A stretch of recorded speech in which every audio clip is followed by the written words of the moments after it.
gosh, this looks so funny. Okay, fine. All right. So we're going to begin this unbelievable work, right? You've been reading that one a lot. Oh, a lot. Okay? This has been around, okay? And said to be one of the oldest, definitely, mystic books that we have. So we have to start with the introduction just a little bit because it gives us a great, overview of what this book is, okay? And then we're going to talk about the practical applications, okay? So we have here, right here in the introduction, Sefer Yetzirah is without a question the oldest and most mysterious of all Kabbalistic texts. There you go, okay? It is amazing to me that why isn't this learned for everybody, even the kids, taught right away, okay? It's important, I think, to be exposed to one of the oldest books that we have, if you know. So the first commentaries on this book were written in the 10th century, and the text itself was quoted as early as the 6th century. References to the work appear in the 1st century, while traditions regarding its use attest to its existence even in biblical times. So ancient is this book that its origins are no longer accessible to historians. We are totally dependent upon what we call traditions, which is another word for Kabbalah, with regard to its authorship, who wrote it. Okay? As we're going to know, most likely it's going to be Abraham Avinu who wrote it. But I have here a great text, we'll bring this later on, from the Talmud. So it's made its appearance in different places in ancient texts, okay? Very obscure and very quick appearances, but then it quickly hides again. Equally mysterious is the meaning of this book, right? If the author meant to be obscure, he was eminently successful, okay? As that is the way of Kabbalah, right? We have a rule. Reveal a tefach and hide two. A tefach is a handbreadth. Reveal a handbreadth, like this much, but meanwhile, while you're revealing this, you're really hiding two, okay? It really doesn't help us much because we're clueless, right? So if you're hiding two, how are we going to find that two? Because so we're so far away, right? But that is the way that they've always done it, okay? It is only through the most careful analysis, studying every word with its parallels in biblical and Talmudic literature, that its haze of obscurity begins to be penetrated. There have been many interpretations of the Sefer Yetzirah, or the earliest commentators tried to interpret it as a philosophical treatise, but their efforts shed more light on their own systems than on the text, which is important to know. Okay? And that is the way with Torah in general.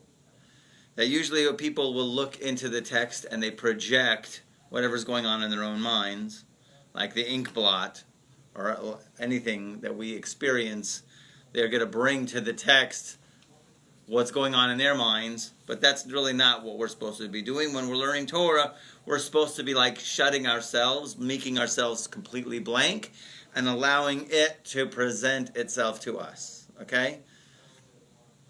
So, of course, these commentators, really just explained how it explains their shita, which means their method. Okay?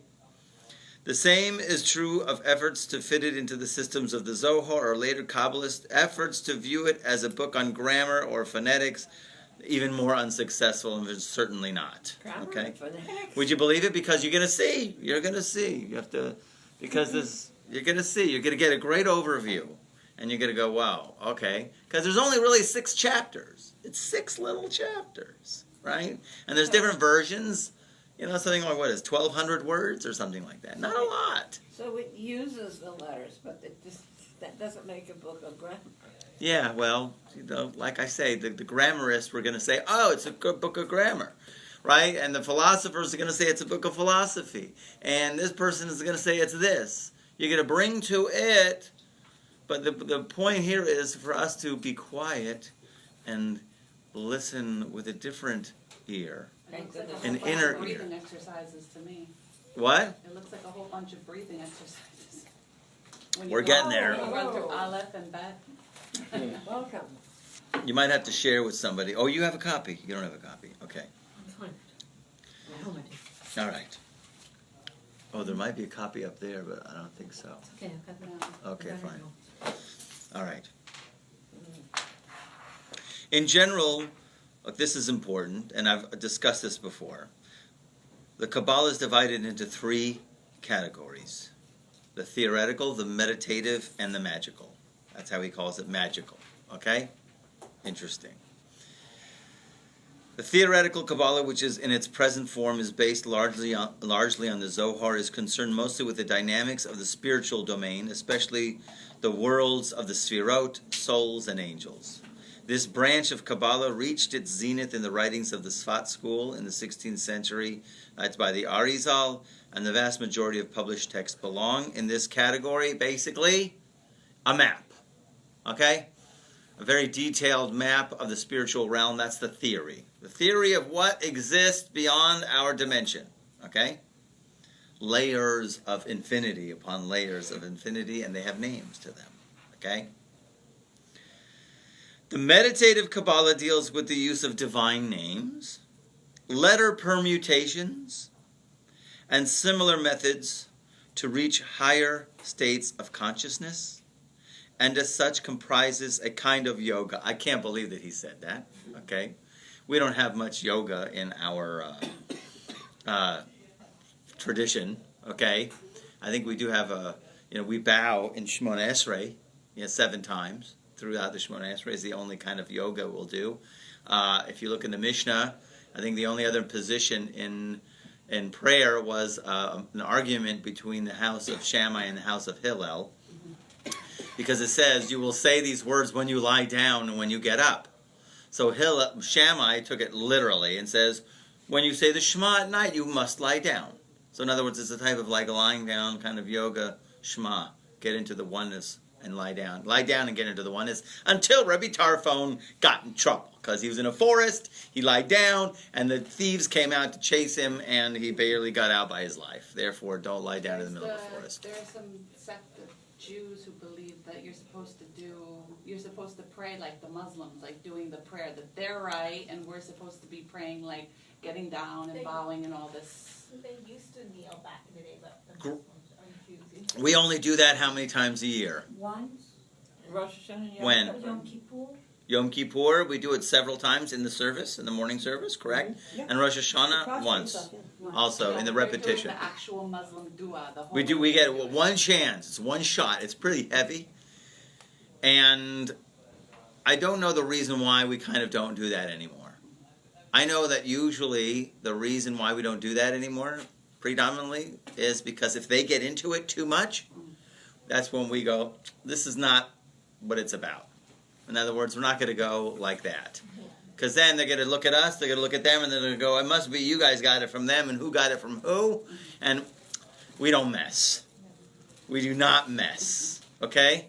We don't mix, and we don't mess. Okay? So therefore, we reserve it for only those times a day. Plus, it could also be that people, when you do that, it's very careful because you can't. There's a negative commandment in the Torah called Even Maskis, which is like a bowing stone, which is used for idolatry, and therefore that's why when people, if you notice on Yom Kippur and Rosh Hashanah, that people hand out papers or cloths because you're not allowed to touch your forehead to the floor. Oh, Okay. I thought it was to avoid the dirt. Well, I thought for years it was the knees. You're not allowed to touch your knees to the stone floor, okay? And the carpet is it's connected to the floor, so it's like the same. You're not allowed to touch your forehead to the floor for that reason. So that's why people put a cloth or a piece of paper or tissues, and then they can bow down on Yom Kippur and Rosh Hashanah. Kind of like what they do at the Kaaba. They get down and they're bowing to a rock. What's a Kaaba? The Kaaba, the black Mecca. draped box in Mecca, where everyone walks around. The monolith, you mean? Yeah. Like They 2001? get down and Okay. they. I never, sorry. So I don't know. I don't know much. We're not allowed to do child's pose in yoga because we're not supposed to put our head on the floor. Okay, since you're on yoga, first of all, it's interesting the word yoga. Okay? It's a Sanskrit word which means yoke, I believe, or really which means connect. Okay? Now, I know one rabbi who doesn't hold by yoga. He says not to do it. And I went to my father-in-law with his claim, and it says, wait a minute, there's some kind of weird postures that have to do with idolatry, and therefore you can't use it, because of that. And he was, no, because according to that theory, this is what my father-in-law's answer was, okay? If you're going to worry about, that's a symbol of paganism or something like that, so then you can't use the dollar bill, you can't touch it. Because it's riddled with all kinds of paganistic symbols in it. So stay away from the dollar. You can't touch dollars. You can't handle them. I can't own them. Okay? Good luck with that. But when they talk about Jewish yoga, aren't they talking about our bodily positions that are not the same as the ones in Hindu yoga? So the way I'm going to understand our yoga, which I also like to call it our kung fu. Kung fu just means daily practice. Did you know that? That's literally what kung fu means, okay? Not what we think Bruce Lee, okay? It just means our kung fu, our source of our vitality, our energy, comes through tefillah, is prayer. And this is going to lead us into a very dynamic method of prayer. Because I think about this, and I've read this book several times, and I've got one focused place to bring everybody, because you have to make this practical. As much as it is very theory and gives a lot of background and a great understanding of Judaism, we have to know what can we do with it. Okay? By the way, the person who mentioned that you shouldn't do yoga wrote a new treatise. Okay. That it's okay as long as you're not incorporating the Om and all the other the weird names and the weird, prayers. If you take this and you meditate on this as you do yoga, then it's perfectly fine. Right. The physical part Exactly. My father-in-law held yoga is okay. He gave a hechsher to yoga. There was a Jewish Orthodox... I'm sorry, two people are talking at the same time. There was an Orthodox Jewish woman in Israel who came up with bodily positions for each of the 22 letters. Yeah, I have the book. It didn't measure up. You had a question? What about when you do sun salutations, because you're saluting the sun, so you're not allowed to do that move? Something, we don't even go there. Like I say, it's a move with breathe. It's a movement. It's an exercise with breathing. Okay. So we don't look at it as and this is this and this is that and all that kind of stuff. We don't give it that kind of meaning, even though it has a funky name to it, and you can try to attach a meaning to it. It's exercise. Okay? It's important to move the body and breathe. Okay? Our yoga is different. But look at it, what he says here. And we're going to get it more into this. Okay? All right. Most of the main texts have never been published, but remain scattered in manuscripts in the great libraries and museums. Some of these methods enjoyed a brief renaissance in the mid-1700s with the rise of the Hasidic movement, but within a half a century, they were once again largely forgotten. This is talking about meditative Kabbalah. My father-in-law said that the Lubavitcher Rebbe, the previous Lubavitcher Rebbe who passed away, when he took over the Lubavitch dynasty, he was given, bequeathed, a huge room of books that were all about meditation, meditative. And he did away with all of them because he wanted to get everybody going a different direction. It's a pity, but it was done. Okay? The idea here is that if you haven't ever studied, meditation used to be one of our things. It still is, except it got faded out. Okay? Even though it had this little renaissance with the Baal Shem Tov and those Hasidic followers, those people who can still do it, as we're going to learn a little bit later on. The third category, the magical, is closely related to the meditative, which is cool. Okay? It consists of various signs, incantations, and divine names through which one can influence or alter natural events. Okay? Many of the techniques closely resemble meditative methods, and their success may depend on their ability to induce mental states where telekinetic or spiritual power can effectively be channeled. Okay, so in other words, it's a great way to develop. We need to all develop ourselves. If we only use, how many percentage of our brains do we use? 14, 4, 10. So it ain't over 20. Where's the rest of the 80? Okay. Is that wise?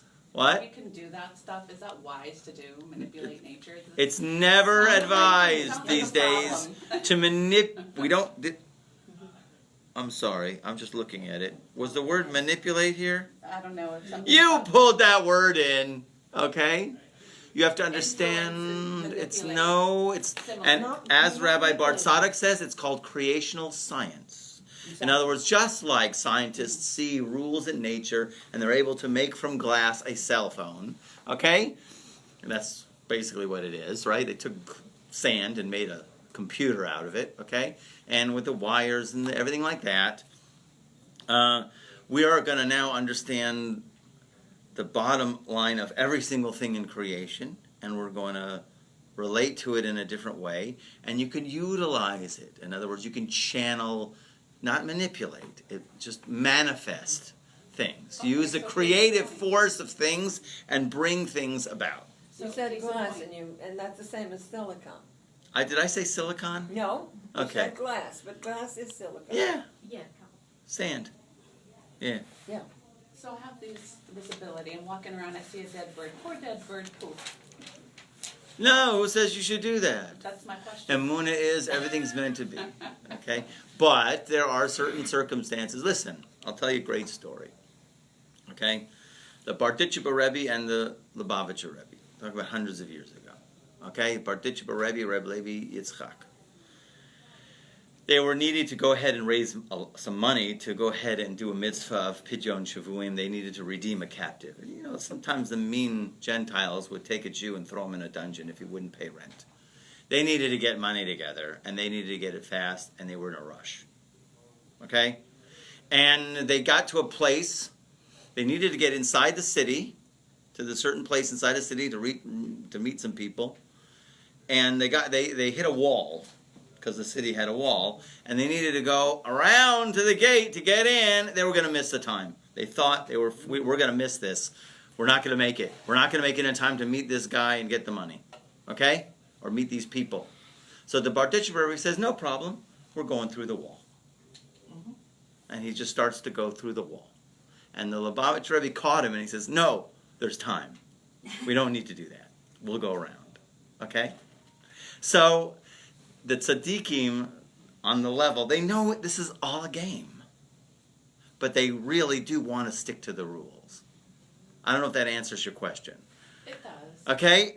In other words, we don't want to just, be doing mystical stuff even if we were to be so privy or reach such a level. We don't want to do that. We like the game, the main thing is Emunah, and everybody has to develop their faith. Okay? Believe in God, pray to God, know that God is the source. Everything is about that. But, of course, there are certain things, as I'm going to share with you very soon. Okay? In any case, okay, the ability to develop telekinetic or spiritual power. Okay? As with the second category, the most important texts have never been printed, although some fragments have been published. One of the best examples of these is the book of Raziel. Okay? It's also one of the oldest books, Raziel HaMalach. Okay? Which they say is the book that Adam HaRishon had. Adam HaRishon had this unbelievable wisdom. He saw from one end of the world to the other every single thing, and as soon as he had sinned, right, and he was cast out of the garden, even the book was taken away, right? And then he cried! He cried! And he cried, and God says, oh, give it to him. Right? Oh, give it back to him. So the angel who was the master of secrets, the angel of secrets, Raz means secrets, gave him the book back. Okay, might have been in quite a different form, whatever. That book, yes, it does exist. Okay, and there's other stories about the Baal Shem Tov who was privy to that book, and other leaders of the generation. Yeah. No, I heard so many things that it's trash, it's overrated. It's what we have now is not the original. Yes, I would say that. I would say not. I would say it's probably not, because it's not going to, listen, even this book doesn't tell you how to make a golem in 3 easy steps. Okay, we're going to make a golem with household materials today. It's not going to happen. It's not just like a recipes.com, okay? There's a book called The Kabbalist. We'll get to it. The Cubs and the Kabbalist is a novel about a Kabbalist whose wife wanted the Cubs to win, and he created... Oh, man. We never do that. That's like really... Yeah, you got a problem. Perfect baseball Thank player. you. Okay, fine. So this is important, this next paragraph. Careful study, and Baruch Hashem, Rabbi Kaplan, the master here, who has read through all of these texts, careful study indicates that Sefer Yetzirah is a meditative text with strong magical overtones, period. Okay? In other words, the basic gist, according to every single thing that Rabbi Kaplan has studied, in terms of his analysis, even though his translation isn't going to go that way, but he's really telling us right now, this is a meditative text. And of course, Rabbi Bartzadik says it's also a meditative text. It's a text to be experienced. And hopefully, we're going to use this forum here to try to put what we can together and pull out the meditations from it and actually do them. Okay? So we're going to hopefully, maybe not today, and even though there's going to be noise from wherever, we're going to go ahead and put together the meditations for this book, okay? And he's going to explain it, okay? Here. This position is supported by the earliest Talmudic traditions, which indicated that it could be used to create living creatures, right? Especially significant are the many reports and legends in which the Sefer Yetzirah is used to create a golem, a sort of mystical android, okay? So here... I have this text here that it brings from the Talmud. I happen to have extra copies. No, actually, I'll dig them out later. Here I got some. Here you go. Okay? So it says here from the Talmud Bavli, right?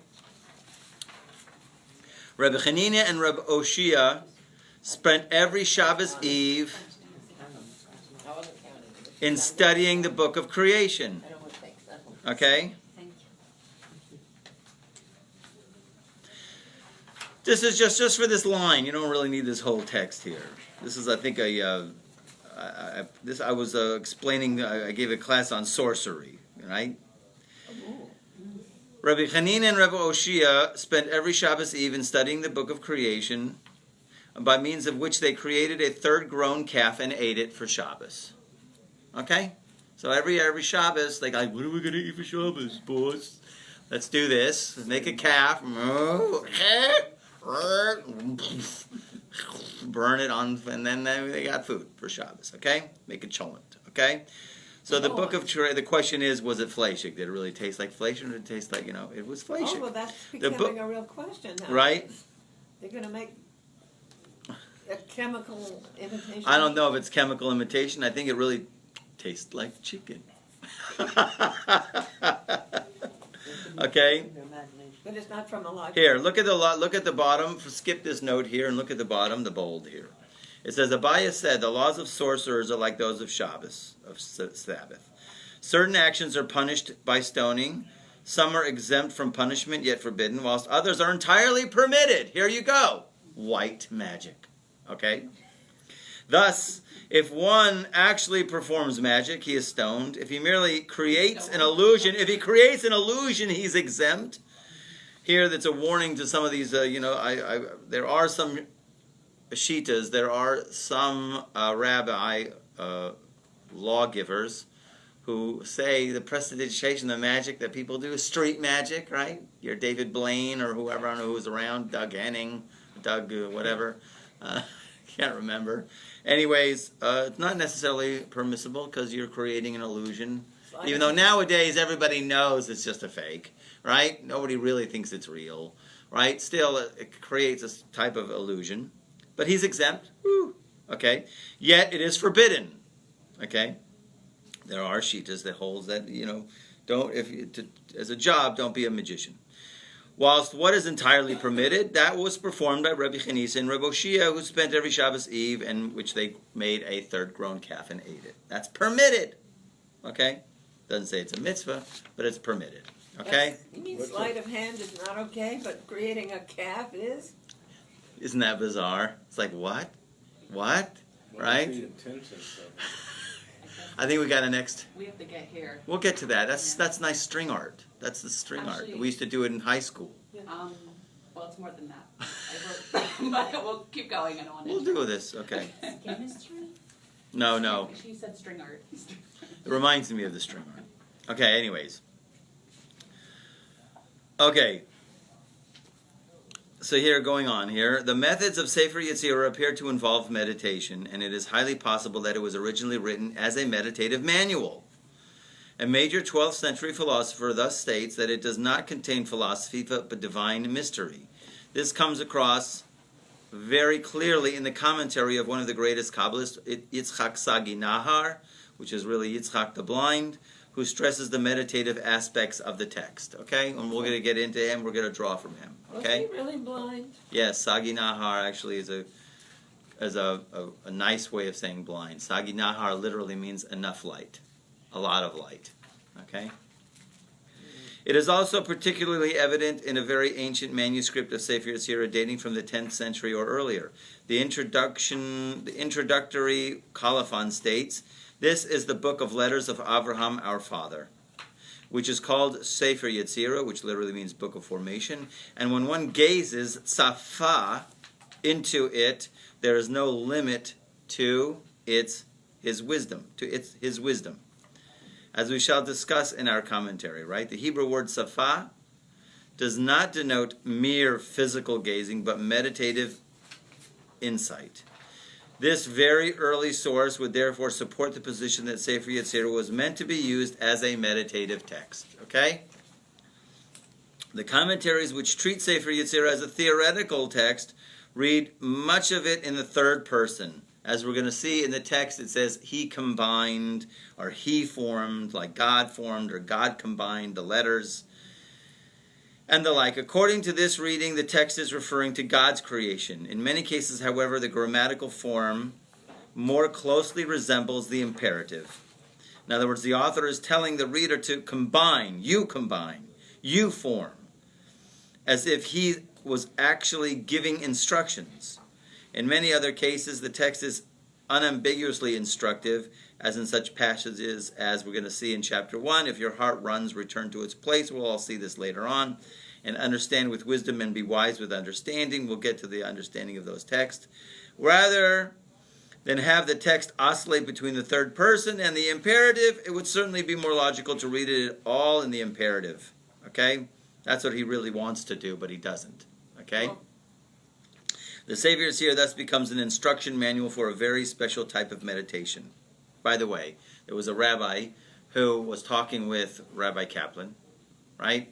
And Rabbi Kaplan, they were discussing about making a golem. A golem is like a thing out of clay and giving it life. And Rabbi Kaplan said, "Well, do you think it's hard to make a golem? Come to me on Sunday." Right? And the rabbi went, okay, he got an invitation. Come on Sunday, and Rabbi Kaplan's going to show him how to make a golem. That it's not so hard, right? But actually, he didn't go in the end. He was afraid, okay? So, in any case, yeah, he was scared. I don't know. I don't know Rabbi Kaplan. This guy knew Rabbi Kaplan, and he was afraid to go, okay? So therefore, the Sefer Yetzirah thus becomes an instruction manual for a very special type of meditation. Out of deference to the majority of commentaries, we have refrained from translating it into the imperative. But the implications of such a reading are discussed in the commentary, and then hopefully we're going to bring that back in. What we therefore have in Sefer Yetzirah appears to be an instructional manual describing certain meditative exercises. There is some evidence that these exercises were meant to strengthen the initiate's concentration and were particularly helpful in the development of telekinetic and telepathic powers. Okay? So we're in Hogwarts. Okay? Jewish, kosher. No, we're just doing quantum mechanics. Yeah, exactly. Quantum mechanics is much better. No magic. Only God forbid. kosher if you're The CIA only connected had a to whole God. study. Of course, yeah, with all of the holy intentions. It's not cutesy-dootsy. Only Or, holy you know, intentions, funny okay? intellectual gymnastics, it's not. The CIA did a whole study on this stuff. I don't remote care. viewing. It's I don't care what they think. declassified, you can read all about it. Okay, cool. You'll share it with me. Remote viewing. Yeah, I got that book. I knew the guy. I knew the guy's student. A student of that guy. One of the guys. Because people are misusing. He became they all became infatuated with the Greys. They weren't doing what they were doing. They focus, get to the Russians. No, they wouldn't know why they weren't. Who are those guys over there, right? All of them were focusing on the Greys. The Who are those? Greys? Who are the Greys? Who are the Greys? How do you spell it? Aliens. Aliens. Greys. Greys. Greys. They apparently, when they got into this space, and you know, it doesn't shock me that, of course, this country, probably less, but definitely all the other countries, would have teams and put energy into developing psychic powers or out of body, even though remote viewing is said not to be out of body. No. But anyways, to try to see different coordinates to spy with the spirit. Now, use the spirit to spy, okay, or expand the mind to do spying. Basically, that's what it was. They did experiments on expanding the mind too. Right. The LSD. Okay. Yeah. Okay. We'll They get gave to. it to people without telling them. Of course. All right. I want to do that. Yeah, and they drove off a cliff or something. Okay. It was with these powers that one would then be able to perform feats that outwardly appeared to be magical. This is supported by the Talmudic references, which appear to compare the use of Sefer Yetzirah to a kind of white magic, as we just spoke about. An important 13th century commentator writes that students of the Sefer Yetzirah were given a manuscript of the book Raziel, which is a magical text containing seals, magical figures, divine names, and incantations. Okay? So that's basically, giving us a basic introduction into mostly what Rabbi Kaplan is really saying, that this is really a meditative text. As much as you could look at it as a theoretical text, but it's going to be mostly meditative. That's what even though he's going to say, and I think a lot of times, and we'll see in the book, there's a lot of mistakes in the book. I think he purposely put them in, okay? What? Mm-hmm. To obscure. Don't forget, I told you in the beginning of this class, the way of the Chachamim is, right, reveal this, hide too, right? It's stick and move, or whatever you want to know. It's like avert, it's like divert. That's prestidigitation, whatever you want to call it, right? Look at this, and he's hiding too, okay? So, the text, we got to just get a little overview of the text. Very important, okay? The Sefer Yetzirah is very small, concise book, right? In the short version, it is only some 1,300 words long, while the long version contains approximately 2,500 words. The Gra version used in this translation contains 1,800 words. I guess so it's like in between, okay? Because if you know, you're going to see that there's like many, many different versions of this. Kind of sad, but it happens. Exile. So short is the text that one of the earliest fragments appears to have the entire book written on a single page.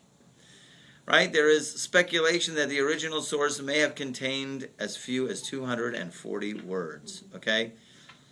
So that's why we would like to say it's more meditative. Okay? The present text contains 6 chapters. In some editions, these are said to parallel the 6 orders of the Mishnah. As we know, our oral law is divided into 6 basic parts. Yeah. And could it be like the 6 directions? Also, but, it seems like the way he's going to parallel this kind of oral law, like the Torah itself. The oral law of the Torah has 6 basic sections to it in the oral tradition. You could use also the 6 directions. So that's the tractates of the Mishnah. Tractates of the Mishnah, not tractates. The orders of the Talmud. Right, deals with seeds. Some deals with holidays, women, damages, and Taharot and Kadosh and Kochim. Shesh is the tractates. Shisha Sadari Mishnah.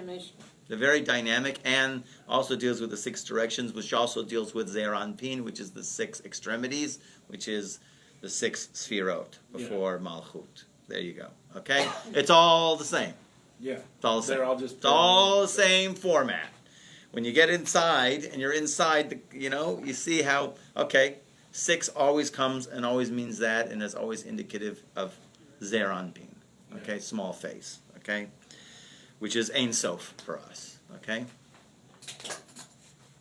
Some ancient sources, however, state that the book contains 5 chapters, and it seems likely that the present 5th and 6th chapters were combined as one in these texts. The earliest commentator, Saadia Gaon, in a somewhat different version, divides the book into 8 chapters. Okay, the text is presently dogmatically without substantiation or explanation. In the first chapter in particular, it is solemn and sonorous. Am I reading it rightly? Sonorous? Sonorous? Reading like blank verse poetry, as you're going to see. It's really unbelievable, this text. Okay? Wild poetry style. Okay? Very few biblical passages are quoted, and with the exception of Abraham, no name or authority is mentioned. Right? Like if you have in the oral tradition, you'll always be quoting the rabbi's name, Rabbi Akiva, Rabbi Meir, Rabbi Tarfon. You'll always be quoting Rabbi, all of the sages in the Mishnah themselves, right? Here, there's nothing except for Avraham Avinu, who's mentioned in chapter 6. The book seems to be divided into 4 basic parts. Okay, this is where we just need to get an overview. It's important. The first chapter introduces the Sfirot, the 10 Sfirot. Speaking of them at length, but it's going to be a bizarre tour of the Sfirot, okay? Because really, you're going to see, it never mentions them by name. As a matter of fact, the heading of each one of these bullets, okay, of chapter 1, is going to be 10 Sfirot of nothingness. 10 Sfirot, it always starts with 10 Sfirot, blima, you're not going to figure it out. 10 Sfirot, forget it. 10 Sfirot, forget it. Okay? Keeps mentioning the same thing. Blima, which means without whatness. Okay? Because they're vortexes that emanate, they're cosmic energies, but you're never going to get to it itself, only what comes from it. Okay?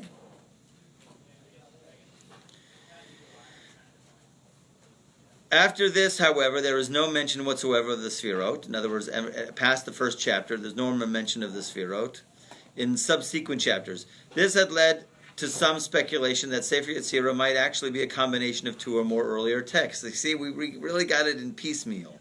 The second chapter consists of a general discussion about the letters of the alphabet. It clearly appears to be introducing their use in a meditative text. Also introduced in this chapter are the 5 phonetic families and what we'll call the 231 gates that we're going to learn actually on Sunday. Okay? That the Sefer Tanya is going to mention it here. So that's why this goes really good with that. Okay?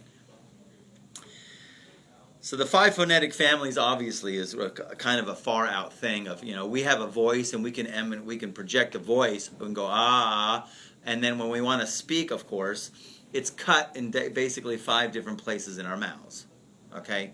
All the energy that's coming from within, out, right? It can be a guttural letter. There's 5 different types of letters. There's labial letters, which is the tongue. There's dental letters, which is the teeth. Labial is the lips, sorry. It's with the lips. Right? There's 5 different places, and this is a very unbelievable cosmic dynamic that we are in likeness of God in terms of our creational abilities. Okay? Don't forget, and he quotes it here, right? Abracadabra. Everybody familiar with abracadabra? As I speak, so As I speak, I create as I speak. Ebarakadibra. Okay? Right? So... And the 231 gates basically has to deal with the permutation of letters. Letter combinations. Don't forget, just to retract, just to get this, I view the letters simply as, not so simple, as the primordial energy fields of creation. And there are 22 primordial energy fields of creation. Okay? That's how I look at it. Because the letter is a vibration. And it's all about combining the vibrations. Okay? In terms of manifesting something. It's Bringing like a waveform. Wave, total energies, vibration. B, g, d. Right? A, b, g, d. Right? right? Moshe Rabbeinu killed the Egyptian with the name of God. He didn't kill him like throwing him down a scaffold or straining him, okay? Like Vincent Price, okay? Charlton Heston, it was Vincent Price. I never knew that until I saw it many years later. I'm going, that's Vincent Price, okay? Anyways, he said the name of God. You know, our sounds have tremendous power and influence. And we all know that, right? The words are very powerful. Words can kill, right? Lashon hara, God forbid, right? And words can build, right? Words can do a lot of things, okay? So the idea here is to go into the 462. But you have to divide it by 2. We'll get to it. Anyways, what it has to do with letter combinations. In our earlier tradition, our ancient tradition, really, even though in Hebrew, nowadays, modern Hebrew, roots are to all words, Hebrew words, have 3-letter roots. Right? We say it's all 3-letter roots. Really, here you're going to intimate it's really a 2-letter root. So those 2 letters are the essence of a thing. Okay? Again, neither the phonetic families nor the gates are ever mentioned again. Okay, that's chapter 2. So chapter 1 is the Sefirot. Chapter 2 is an overview of the alphabet, the Hebrew alphabet, which is the king's language, which is what he used to make creation, as we're going to see. Chapter 3 to 5 discuss the 3 divisions of the letters: mother letters, double letters, and elemental letters. These are related to the universe, soul, and year, presenting a fairly detailed astrological system. Okay, so we're going to see how these letters are very, very powerful if used in the right way. And Israeli Rabbi And at the wrote a right whole time. book about all the letters. I have Each it, one. and you probably have it too, Rabbi Ginsburg. Yes. Oh, yes. See, let me cut to the chase here, okay? The meditative technique or the prayer technique of the Baal Shem Tov definitely utilized this Rabbi Abulafia's system, and it's something that we all have to learn and practice. It's unbelievably dynamic. You just have to, it's just training, okay? It's reprogramming ourselves and training the meditative technique using the letters, with imagery and sound, and connecting to the letters and getting the letters to shine, right? Have unbelievable impact, okay? So in these chapters, the entire thrust of the book is changed, and they contain virtually no hint whatsoever of its meditative aspects, even though it's full of it. This, however, can be explained by a principle found in many later Kabbalistic texts. In order to focus spiritual and mental powers, one must take into account the time and astrological environment that we're going to get into. In other words, there's a time for healing. King Solomon said there's a time to weep, there's a time, right? 24 times. The 24 is very powerful. 24, Kad, you have to understand. I Is think the book of Yetzirah has a better list of the divisions. probably more, yes. But he does pretty good. Even hours. Like a time for healing, a time for sickness, a time for this, so you can utilize the certain hours of the day and everything like that, and days of the week, which I always shied away from it, because I'm like, because he does, we'll get to there, okay? The 6th chapter, again, does not appear to have a clear connection to the earlier parts of the book, because it seems to be completely off on its own. Although in the long version, it is presented almost as a commentary. Here, for the first time, are introduced the concept of the axis, the cycle, and the heart. It's more like a general, I hate to say it, theme of the universe. Ideas which are not discussed in any place else in Hebrew or Kabbalistic literature, with the exception of the Bahir. That's another text written by Rabbi Nechunya ben Hakana, the Bahir. Oh, the Bahir. Of all the chapters, this one seems the most obscure, and it is difficult to decide if its emphasis is theoretical or meditative. This chapter concludes with a stanza linking the Sefer Yetzirah to Abraham. It is this quote that serves as a source to the tradition that the book was authored by the Patriarch. Okay? So let's... I'm not sure if I want to get into this next part here. Let's do a little bit more. The earliest source to which Sefer Yetzirah is attributed is the Patriarch Abraham. As early as the 10th century, Saadia Gaon writes that the ancients say that Avram wrote it, right, quite clearly. This opinion is supported by almost all of the earlier commentators. Such ancient Kabbalistic texts as the Zohar and Raziel also attribute Sefer Yetzirah to Abraham. I think that's pretty good. A number of very old manuscripts of Sefer Yetzirah likewise begin with the colophon saying, the letters of Avraham, our father, which is called Sefer Yetzirah. In other words, okay. So, however, this does not mean, however, that the entire book as we have it now was written by Abraham. As Saadia Gaon explains, the principles expounded in Sefer Yetzirah were first taught by Abraham, but they were not actually assembled in book form until much later. Another authority notes that it could not have actually been written by Abraham, since if it had, it should have been incorporated into the Bible, or at least be mentioned in the scripture. I'm not sure about that. So what? You don't mention it. Okay? So why should it be in the Bible? They left a lot of books out of the Bible that weren't, they felt was going to be too much information. Okay? Too mystical, Too mystical, right. Similarly, when the Zohar speaks, I don't know why they left Sefer Hanach out. Okay? They had a reason for it. They had a reason for a lot of other books that Ben Sira's book, right? They left out. Similarly, when the Zohar speaks of books antedating the Torah, it does not include the Sefer Yetzirah among them. Okay? So the attribution of Avraham is supported by the final stanza of the Sefer Yetzirah. When Avraham looked and probed, he was successful in creation. This passage clearly suggests that Avraham actually made use of the methods found in this text. Okay? So, because Avraham Avinu was a master astrologer, the Zohar brings down that he was able to look, master in astrology. He would look at every land. He traveled the entire world. He was been to Israel before.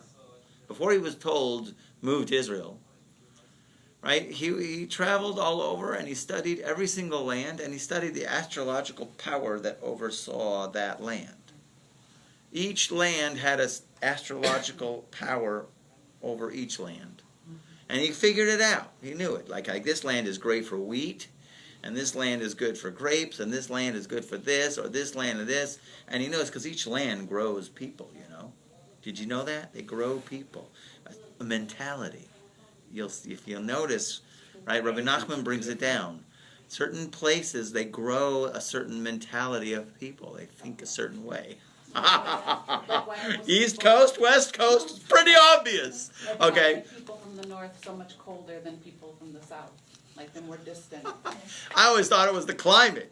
Okay. Could be. It's growing. They're growing in the cold. Yeah. So, but no, it's even a more subtler type of mentality. Okay. Like certain places are sleepy towns, right? They go to sleep. They lay. They're not on fire. Certain places they're on fire, right?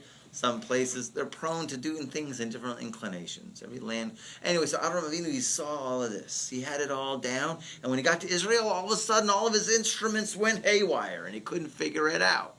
He says, what's the force? What's the dominant astrology ruling this thing? And then he goes back to where he was, right? Where his father was, right? Padan Aram. And then God says, you see that place? You go there. I'm like, it was a test. It was a test because that's the place I can't figure out. Right? What am I going to grow there? What am I going to do there? I can't figure out what business to go into. Right? That's where you're going. Right? It's the place where the instruments went haywire. Of course we know because God is directly overseeing it, and it's beyond all astrology. Don't forget, the land of Israel is an embassy of the next world. It's from another dimension, the land of Israel. Okay? Bizarre as it is, totally. Okay? So, in many editions of Sefer Yetzirah, scriptural evidence is probed by the verse, Avram went as God had told him, and Avram took the souls that he had made in Haran. Okay? According to some commentaries, this indicates that Avram Avinu actually used the powers of Sefer Yetzirah to create people. I saw that. I didn't read that in a long time. I'm going like, what? Because don't forget, it says Avram took the souls that he made in Haran. And everybody knows, what does that mean, the souls that he made in Haran? Okay, so other commentaries say what? He made converts. When he brought in people and brought them into believing in one God, he made those souls. Some people say, right, they're the souls that he made in Haran was a golems. What do you mean? An army of people. Okay, scary. Okay. A golem, by the way, is, for those who don't know, is a man of clay. Okay? And it's a famous story that the Maharal of Prague made a man out of clay that patrolled the Jewish quarter in order to protect the citizens of the Jewish community from all of the blood libels that were very predominant at the time and all of the enemies, right? Interestingly enough, I believe that's the same time Mary Shelley was traveling around and heard the famed story, and she created her version, of course warped, was Frankenstein, right? Yep. A mad doctor who creates a man and gives it life, okay? Said to be one of the scariest stories at the time, mind you, okay? It is kind of scary. According to this, Avram would have learned, I never read it, okay? According to this, Avram would have learned how to use the mysteries of Sefer Yetzirah before God told him to leave Haran, so he knew it. And people say, just to go to say it out, right, that he learned it from Shem. Noach learned Torah too. So there was mystic arts, mystic understandings of how to create or bring about things. It was a different mentality, not like what we are used to now. But, God willing, through the help of this book, we're going to have a completely different understanding. I call it the big red pill, for those of you who know, that we have to start to see things differently. You have to start to train the mind to see things differently. Here, I'll just quote you something from Rabbi Nachman, because I always like to bring something more practical, okay? So he says, just the last note here, now when someone has the ability to awaken an illumination of the letters of the act of creation in each thing, then, just to bring this down into it, this is where this is what we're going to shoot for to the best that we can. When someone has the ability to awaken an illumination of the letters of the act of creation in each thing, first you have to know that everything is made up of letters. Then his eating, drinking, and all his physical pleasures come only from the illumination of the letters which are in eating and drinking. Okay? In other words, eating is never going to be the same again. Okay? As a matter of fact, I'll end off with this. Okay? Rabbi Nachman does quote in the end of Sichot Haran that there are certain wisdoms that are available. There are certain wisdoms that just by these wisdoms alone you don't even need to eat and drink anymore. As bizarre as that sounds. But of course that's kind of bizarre if a person goes around for so long without eating and drinking. But we know Moses did it. And then there's two stories. One is the Baba Sali, the most recent story. The Baba Sali was this Kabbalist who lived in Netivot in Eretz Yisrael. I don't know when he passed away, maybe 20 years ago. What was this? Baba Sali. He lived in... He was the one who had the bottle of wine, and he covered it with a towel, a cloth, and he poured everybody's bottle in the entire room full of people, filled up everybody's glass with arak or wine. Rabbi Weinberger was there. He saw it with his own eyes, and he takes it off, and there's still wine in the bottle.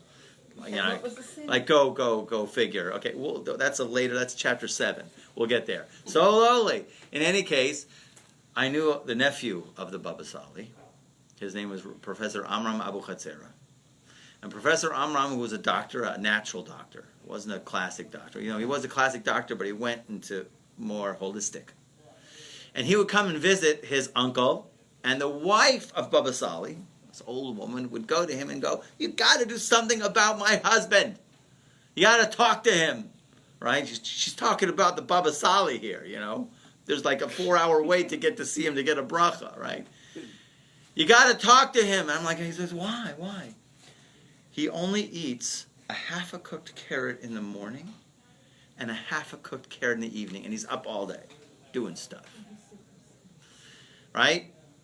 So Professor Amram explained, he says, this is not an issue for us because we know that Einstein said, if you can harness the atomic energy right? In a piece of wood, you can light a city, right? So obviously, we can harness in the carrot of foods. If you get into the inner energy of these things, be a great new diet plan, wouldn't it? Okay.